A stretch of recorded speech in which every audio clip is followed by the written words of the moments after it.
Eh bien, bonjour à tous. Donc, je suis Séverine Felten de l'Agence régionale du développement économique.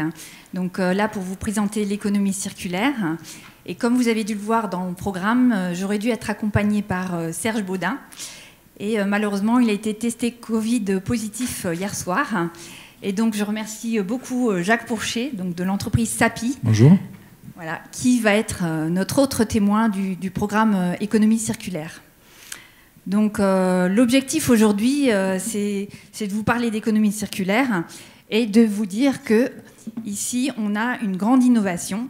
Donc c'est une poêle et on va vous expliquer tout ça, comment ça aussi c'est de l'innovation.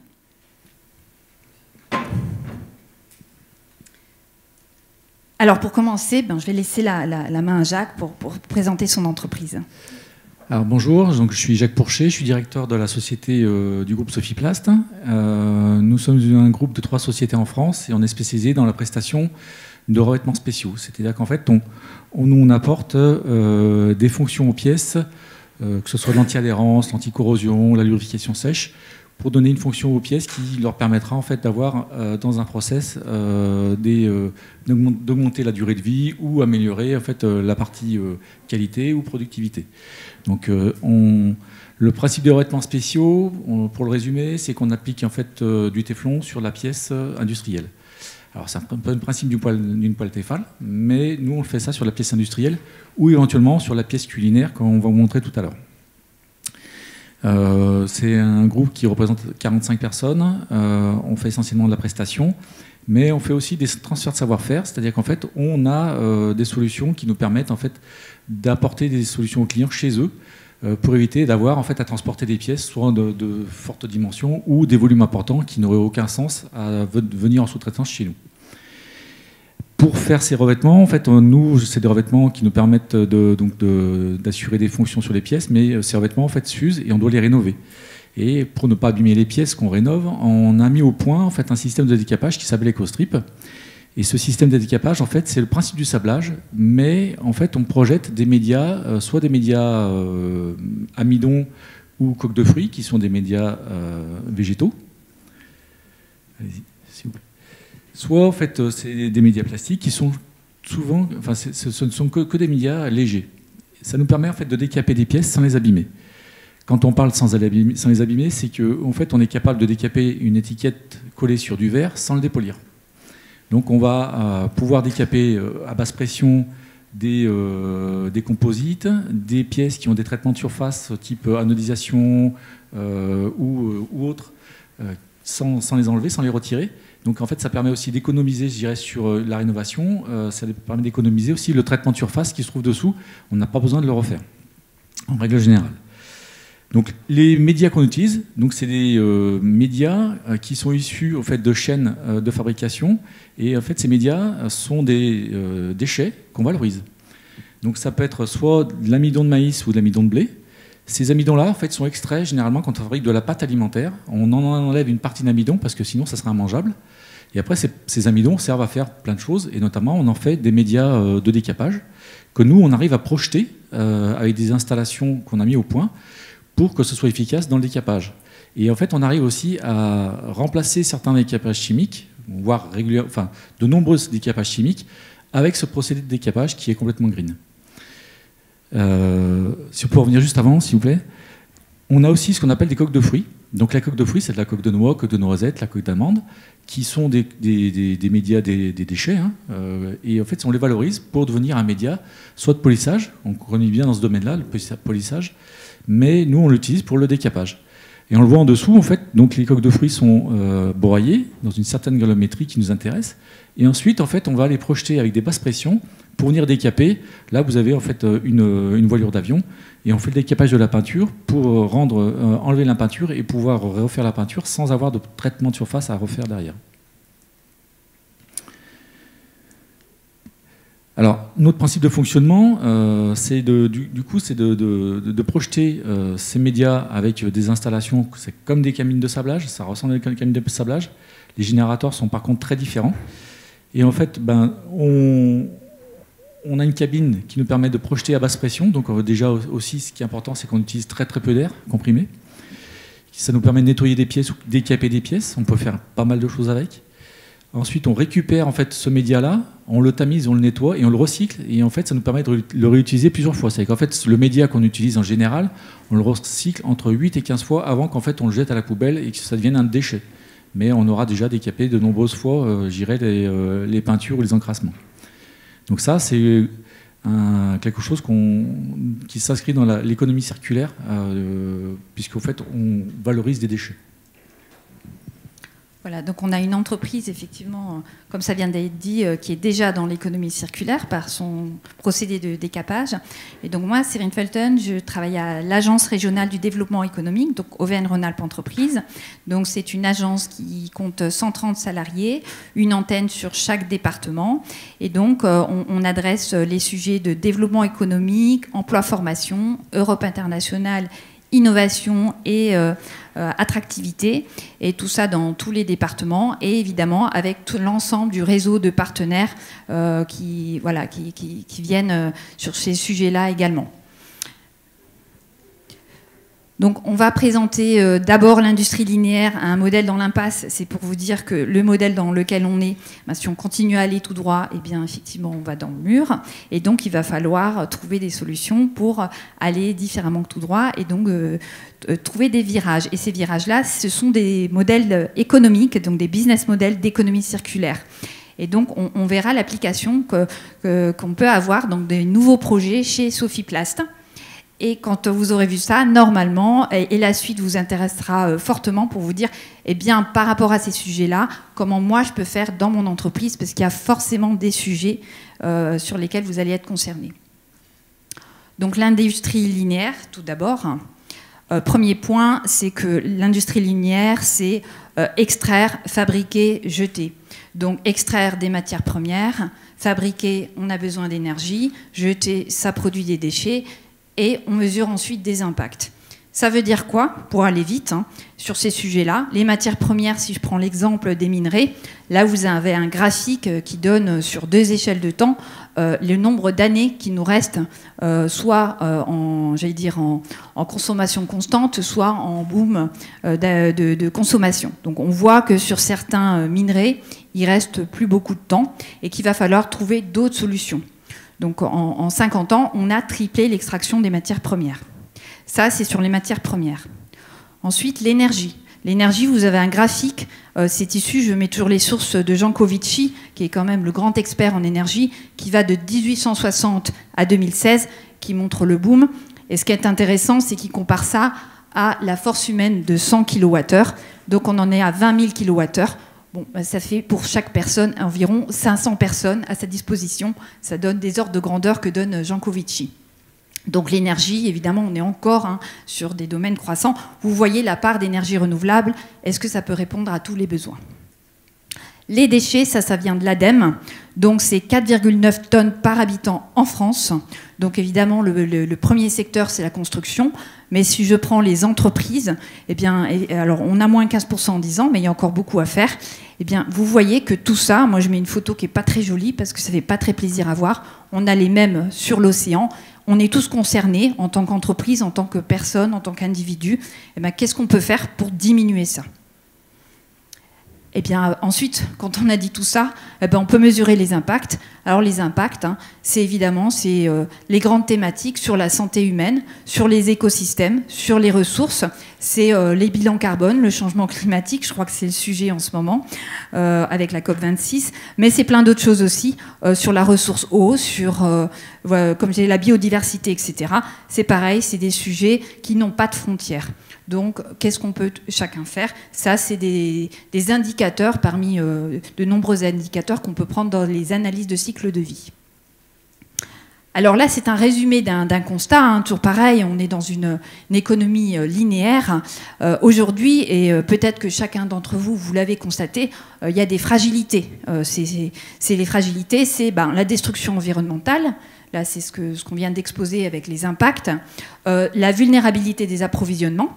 Je ne sais pas si vous pouvez tous, dans vos entreprises, produire sur l'ensemble de vos marchés ou si vous avez certaines difficultés. Des disruptions réglementaires, c'est ce qu'on verra plus tard, mais en tout cas par rapport au problème des matières premières, eh bien, il y a des réglementations ou à la gestion des déchets qui vont vous impacter. La compétitivité de l'offre, parce que quand on a fait ce constat, bien, tout le monde le fait, hein, et donc ça veut dire qu'il y a des nouveaux entrants qui vont venir sur vos marchés et proposer des offres nouvelles. Et donc ça aussi, il faut l'anticiper en termes d'innovation. Et puis ben, la perte d'attractivité des équipes, parce qu'effectivement, je pense que c'est ce qu'on voit, hein, c'est un sujet des jeunes générations, et que pour attirer des talents, eh bien, il faut aussi intégrer ces questions-là, parce que ben, c'est un sujet de préoccupation des jeunes et des jeunes talents. Donc là, vous avez certains chiffres, et je vous enverrai, vous avez le lien, mais en tout cas, vous avez une excellente étude, c'est un livre blanc, pivoté vers l'économie circulaire, qui est en ligne, qui est accessible en ligne, téléchargeable, qui a été fait par le cabinet OPO et l'Institut national de l'économie circulaire. Je vous mettrai le lien en dernière slide, et qui est extrêmement intéressant puisqu'il reprend beaucoup d'exemples d'industriels, et c'est une slide qui vient de cette étude-là. Donc une fois qu'on s'est dit ça, le constat, c'est de se dire, eh bien effectivement, on a un souci, donc il faut transformer les modèles, les business models. Donc c'est pas que gérer les déchets, parce que les déchets sont en quantité, c'est revoir l'ensemble de l'offre de valeur.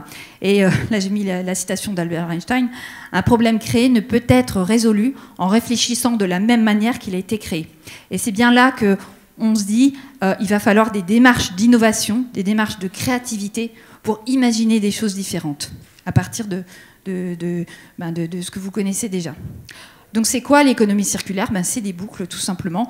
Donc ce schéma, pareil, j'ai mis la source, c'est le site de l'éco-conception qui est ici, hein, de notre région, et qui a des actions dans ce domaine-là. C'est de se dire, à chaque étape du processus, donc on reprend tout le processus, hein, depuis les approvisionnements jusqu'à la livraison, la fabrication, etc., eh bien on peut faire des boucles dans son entreprise. Alors ça, c'est un schéma théorique, mais la grande question, justement, et c'était le but de l'accompagnement, c'est de se dire, sur cette théorie-là, comment nous, on peut créer des valeurs nouvelles dans notre entreprise. Alors, vous l'avez compris, enfin, c'est le premier objectif, évidemment, de cette économie, c'est la diminution des impacts. Donc là, c'est le cabinet McKinsey qui a évalué à 380 milliards de dollars par an ce qu'on pourrait avoir comme économie en Europe sur les matières premières. Quand je donne l'équivalent en monnaie, parce qu'on parle d'impact sur l'environnement, mais qui dit environnement, c'est que si j'utilise moins de matière ou différemment en éco-conception, eh ben, j'ai aussi un impact économique. Et puis évidemment, c'est ce que je disais hein, jusqu'à présent, c'est de se dire, eh ben, si l'objectif c'est diminuer les impacts, c'est aussi une opportunité d'innovation. Et donc là, ça vient aussi de cette étude-là.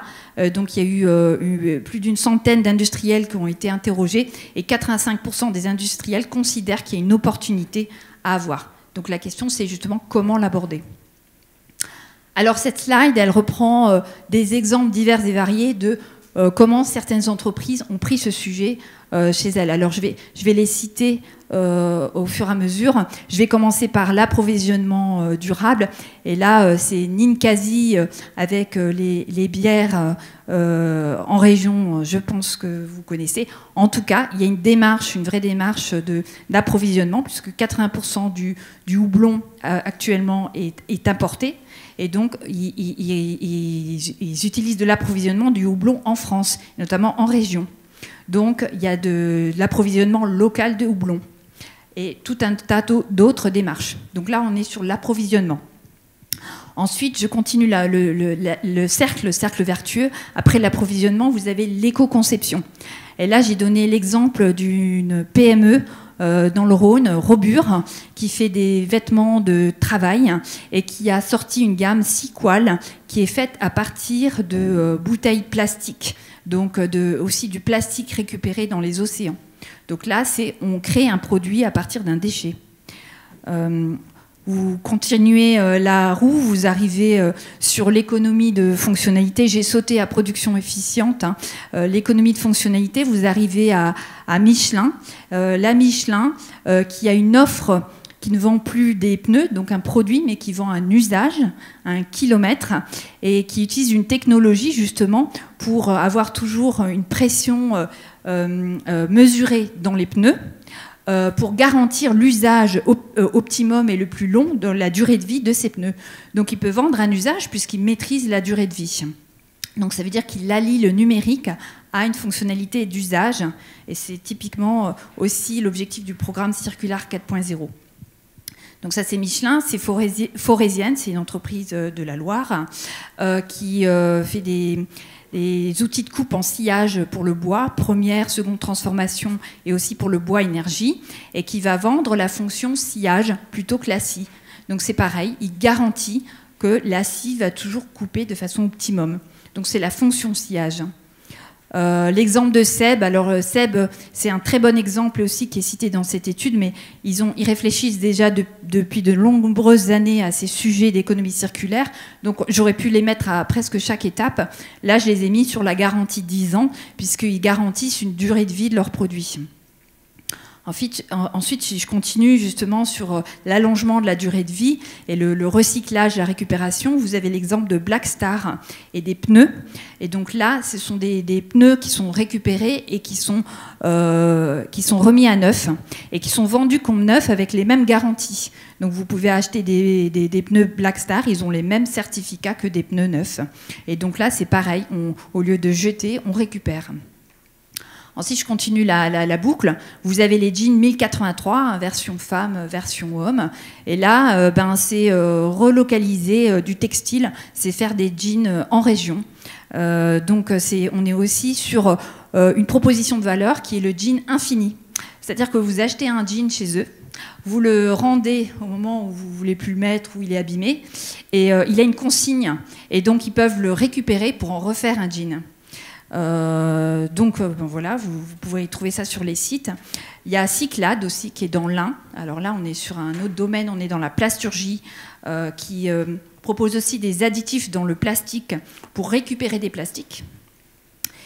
Et j'arrive au dernier, c'est Envie. Envie qui est une structure d'insertion sociale qui récupère de l'électroménager pour le réparer et le remettre en vente et en circuit.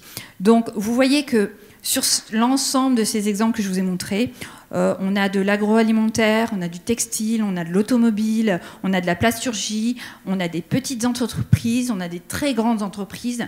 C'est ça que je voulais montrer, c'est que vraiment c'était très varié. Et on aurait pu trouver encore plein d'autres exemples, mais effectivement il y en a plein d'autres encore à inventer. Mais en tout cas, c'est des entreprises qui prennent de l'avance sur leur marché. Et bien voilà, on va voir maintenant comment Sophie Plast a pu appliquer ces principes-là dans l'accompagnement Circular 4.0. Oui, alors ça s'inscrit en fait dans un programme que la Chambre de commerce, au travers de Madame Felten, nous a proposé, ce qui est en fait l'économie circulaire. Et quand elle nous a proposé ça, nous, on ne savait pas trop si c'était quelque chose qui était adapté à nous-mêmes. Alors nous, on a plusieurs sujets maintenant qu'on a identifiés chez nous en termes d'économie d'énergie, en termes de rejets qu'on pourrait diminuer ou éventuellement valoriser. Ça, c'est le premier point. Et puis en fait, il y a un autre point qui nous est venu à l'esprit, c'est que très régulièrement, en fait, on a des gens qui viennent chez nous pour nous demander de refaire un revêtement dans une poêle ou une casserole qu'ils ont chez eux. Alors c'est souvent de l'affectif ou c'est parce que c'est de la très bonne qualité. On en fait un petit peu pour de la restauration aussi, pour des professionnels. Et puis on s'est dit, du coup, c'est vrai que ça peut être intéressant peut-être de se pencher sur ce sujet, parce que je pense qu'on aime beaucoup à cuisiner ou à aimer la cuisine. Et puis, en fait, on s'habitue aussi à ces ustensiles, ces outils qu'on a chez nous. Et souvent, en fait, le revêtement, il est défectueux, il est plus utilisable. Et la poêle, on la met de côté, mais on ne voudrait pas l'acheter. On s'est dit, pourquoi pas redonner une seconde vie aux poêles qui serait en bon état et en fait dont le revêtement serait juste usagé et serait à refaire. Donc on a imaginé en fait, ce sujet et du coup on s'est rendu compte qu'il y avait pas mal d'applications et notamment locales, pas mal de gens qui seraient intéressés. Alors maintenant on reste à trouver un petit peu, toutes les filières de collecte qui nous permettraient de collecter en gros sans avoir, le particulier à gérer parce qu'on n'est pas taillé pour. Mais derrière, en fait, nous, on a des process qui sont aboutis et qui nous permettent en fait de rénover avec nos systèmes de décapage qui sont à médias végétaux, la poêle sans l'abîmer, et ensuite de pouvoir déposer un revêtement comme on l'a ici. Donc ça, c'est des ustensiles qui étaient usagés qu'on a rénovés. Alors, quand je dis usagés, c'est qu'il y avait quasiment plus rien dessus, hein. Donc on l'a décapé, on l'a remis à neuf, et en fait, sans l'abîmer, et on a de nouveau, je dirais, un équipement qui est prêt à être utilisé comme s'il était neuf. Voire peut-être même mieux, parce que souvent, en fait, il y a des revêtements qui sont peut-être un peu moins bons que ce qu'on pourrait déposer, sans vouloir dégrader les autres. Mais du coup, on essaie d'être digéré dans un niveau de qualité qui permet en fait, d'avoir quelque chose de qualitatif pour que ce soit une bonne représentation. Et donc, en fait, là, ça nous permettrait d'être vraiment dans l'économie circulaire, c'est qu'en fait, on recycle des produits qui ont été fabriqués et on n'a pas besoin de le refabriquer. C'est-à-dire que la base est bonne et on a juste besoin de le rénover. Et ça peut se faire à assez grande échelle sans avoir des coûts exorbitifs, et ça resterait de façon locale. Alors ça peut être soit des réalisations qui sont chez nous, soit des choses qu'on pourrait intégrer chez des gens qui seront placés localement dans une région où il y aurait une forte demande.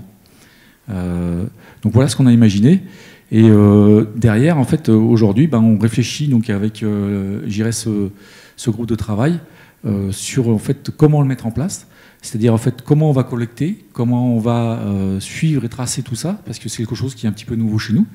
Mais en fait, on a un bon accompagnement en fait de la chambre de commerce avec des intervenants qui sont de haute qualité et qui ont d'énormes idées. Donc aujourd'hui, je crois beaucoup à ce projet et on est très motivé pour avancer sur ce sujet-là. Oui, je disais, donc là, on voit une vraie nouvelle création de valeur. Donc, il y a un procédé de décapage et de traitement de surface qui est maîtrisé. Et là, on peut créer un nouveau marché, donc justement de rénovation de tout ce qui est ustensiles de cuisine. Donc, évidemment, il y a tout à imaginer, mais justement, c'est un nouveau business model à partir de ce que sait déjà bien faire l'entreprise. Donc, en tout cas, voilà, on perçoit, en tout cas, c'est pas une offre qui existe aujourd'hui. Et c'est quelque chose qui éviterait du déchet, justement, d'ustensiles culinaires. Et que ce soit auprès des particuliers, des restaurateurs, des traiteurs, enfin, les voies pourraient être très diverses. Parce qu'aujourd'hui, en fait, dans ce domaine-là, il existe aujourd'hui il y a des actions de temps en temps, mais c'est assez ponctuel, des grands groupes qui font de la collecte, en fait, plus pour dire je récupère, pour éviter que ça parte à la poubelle, et en fait, ils en font du recyclage. Mais en fait, ils vont recycler la matière. Donc ça veut dire qu'en fait, on va refondre la matière et on va refabriquer. Donc déjà, c'est vertueux. Là, l'idée, c'est d'aller plus loin. C'est de se dire, ce qui est encore utilisable et qui est encore en bon état, pourquoi pas lui redonner une seconde vie, voire on peut le rénover. Si la pièce est en bon état, on peut le rénover de très nombreuses fois. Hein. Le revêtement, aujourd'hui, dans l'industrie, c'est ce qu'on fait. On a des pièces qui arrivent chez nous. Il y a des pièces qu'on va retraiter entre 15 et 20 fois pour un même client. Donc on est déjà un petit peu inscrit dans cette économie circulaire avec ces revêtements-là, puisque déjà, en fait, on sait les rénover et on sait, j'irais, redonner la fonction à la pièce, tout en conservant son intégrité. Là, ça serait, en fait, s'attaquer à un marché qui est un peu plus général et qui touche un petit peu tout le monde, quoi. Voilà. Voilà, sur l'exemple. Alors, je ne sais pas s'il y a des questions. Là, on a mis les coordonnées, effectivement, du contact. En tout cas, voilà, si c'est un sujet qui vous pose question, vous aurez les coordonnées. J'aurais deux questions. Je vais vous donner un micro, monsieur.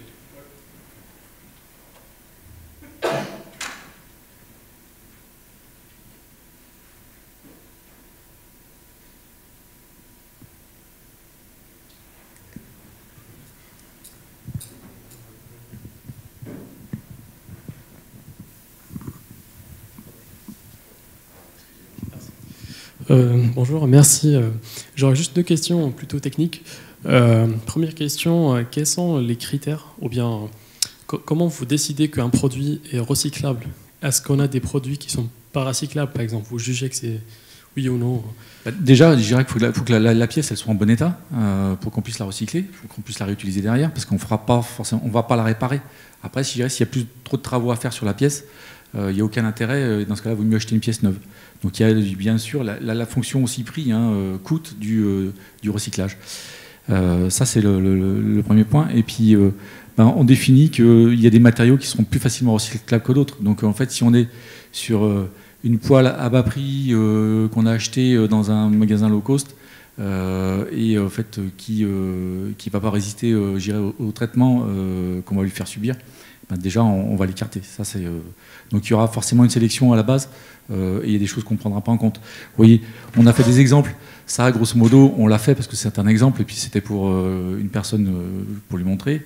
Mais ce type de produit, je ne suis pas sûr qu'il y ait un intérêt à le faire. Alors, ça peut être affectif, par contre, parce que ça peut être éventuellement le plat de la grand-mère, de l'arrière-grand-mère, et on veut le maintenir. Non, mais on le dit sans plaisantant, mais je pense que souvent, en fait, on a du mal à se détacher en fait, des vieux outils que nous ont transférés en fait, nos parents, nos grands-parents, et puis souvent, ça rend beaucoup de nombreux services. Mais des fois, c'est dans un état un peu pitoyable, et on n'ose pas les sortir. Ok, merci. Deuxième question, est-ce que le produit après recyclage, est-ce que ça revient plus cher que le produit, ça se vend à un prix plus cher que le produit initial, ou comment? Alors, aujourd'hui, c'est difficile à dire, mais aujourd'hui, non, ça sera forcément un prix qui sera équivalent, voire moins cher, parce qu'on ne sera pas sur du produit neuf. Après, tout dépend, en fait, il faut comparer à qualité égale. Si vous prenez des poêles de grande qualité, il y a quelques fabricants aujourd'hui en France qui font ces poêles-là, qui eux aussi appliquent des revêtements. Enfin, on applique ces revêtements-là sur leurs poêles. Quand c'est usagé, le prix du revêtement, la rénovation du revêtement ne coûtera pas le prix de la poêle, ça c'est sûr. Parce que vous êtes sur des ustensiles qui coûtent entre 80, 100, des fois 150 €. Le prix de revêtement, ça sera nettement inférieur. Aujourd'hui, nous, on recherche quelque chose qui nous permette en fait, justement de s'intégrer dans un prix attractif pour que en fait, ça soit attrayant aussi pour les gens, que ce ne soit pas une grosse contrainte financière. Et on recherche des solutions, que ce soit de collecte, de logistique, et derrière de traitement chez nous en termes d'emballage, en termes de... Sachant que le revêtement est complètement sous contrôle. Aujourd'hui, c'est quelque chose qu'on maîtrise bien. Donc c'est pas là-dessus sur lequel on aura à trop travailler. C'est plus sur la partie amont et la partie aval. Donc il y a la partie amont, la collecte et gérer la traçabilité chez nous. Et derrière, en fait, la partie aval, c'est plus le transport et la logistique de ces matériels. Voilà. Okay. Merci beaucoup. Bien pris. Et donc là, c'est vrai qu'on part d'une entreprise qui fait du traitement de surface pour notamment beaucoup d'industriels, avec une application totalement nouvelle. Et on est vraiment dans de la création de valeur d'un marché nouveau. Donc c'est là où vraiment on crée quelque chose. Donc vous retrouvez ces coordonnées donc de Jacques Pourchet, Sophie Plast. Et donc, comme il ne me reste pas beaucoup de temps, c'est pour dire qu'il a participé à un programme européen, Circular 4.0, qui consistait justement à accompagner des PME industrielles de la région dans leur transformation vers l'économie circulaire sur l'ensemble des actes de la roue, depuis les approvisionnements, l'éco-conception, l'allongement de la durée de vie, enfin sur l'ensemble de ces axes-là. Et puis, il y a 15 partenaires de 5 pays européens différents dans ce projet. Donc le programme, c'était un diagnostic, je vais vous le présenter sur la slide suivante. Il y a 23 PME qui sont engagées donc dans des domaines très différents, avec plusieurs cabinets conseils justement qui accompagnent ces entreprises. Donc en mars 2022, on aura un bilan. Et puis il y a un Circular 4.0 sur LinkedIn qui montre certaines expériences. Vous pouvez retrouver en ligne, en tout cas grâce à ce programme, dont l'un des objectifs était aussi de mettre en place des outils pour les entreprises. C'est un diagnostic de maturité économie circulaire que vous retrouvez gratuitement en ligne, donc vous avez le lien, et qui vous donne un graphe que vous voyez sur l'ensemble de ces axes-là. Vous avez une trentaine de questions, c'est assez rapide, mais ça vous donne une vision justement de là où vous en êtes, et peut-être des points que vous pourriez travailler pour avancer sur ces sujets. Et puis, on a aussi mis en place une cartographie parce que l'idée, c'était d'utiliser des outils numériques en appui. Donc là, par exemple, en outils numériques, il y a des questions de traçabilité de ces pièces culinaires dans les fours, donc qui vont être étudiées. Michelin, c'est comme on le disait, les pneus sont équipés de capteurs pour gérer la pression des pneus, donc pour allonger leur durée de vie. Et donc là, vous avez un ensemble d'outils numériques qui peuvent servir. Il y a des plateformes également actuellement, notamment dans le textile, une plateforme qui vient d'être mise en ligne par Refashion pour identifier les chutes de textiles que d'autres industriels pourraient utiliser pour d'autres usages. Enfin, c'est tout un tas d'outils numériques à l'appui de l'économie circulaire. Et donc ça veut dire que quand on a dit tout ça, normalement vous vous dites comment je fais moi aussi. Eh bien, là, il y a un événement, c'est Solucir, qui a lieu sur l'économie circulaire à Annecy, les 2 et 3 février. Vous avez un site Eclaira, c'est le réseau de l'économie circulaire en Auvergne-Rhône-Alpes. Il y a beaucoup d'exemples, beaucoup de fiches exemples aussi de nombreux industriels. Vous allez retrouver certains que j'ai cités ici. Et puis, vous avez l'étude que je viens de vous montrer qui est intéressante parce qu'elle montre beaucoup d'exemples d'industriels. Il y a Seb, il y a Valrhona, il y en a d'autres. Il y a toutes les tailles d'entreprises aussi qui détaillent comment ils se sont approchés. Et surtout pour dire que c'est des projets à long terme. Donc, on engage des démarches, on commence petit, on essaye des petits projets. Et puis, c'est pour plusieurs années que ça se déroule. Et puis là, vous avez un ensemble de dispositifs en région qui peuvent vous accompagner avec des consultants. Ça va de le pôle éco-conception sur l'éco-conception au CIRID, à l'agence régionale avec un dispositif industrie du futur qui accompagne sur la maîtrise énergétique. Et puis le Diag Écoflux de BPI et enfin le plan de relance de l'ADEME, je pense, qui a été bien diffusé. En tout cas, là, c'est peut-être une partie des outils, mais en tout cas, il y a des outils à la fois conseils et financiers. Et l'agence est là également pour vous orienter sur ce qui est possible pour vous. Voilà, je ne sais pas s'il y a des questions.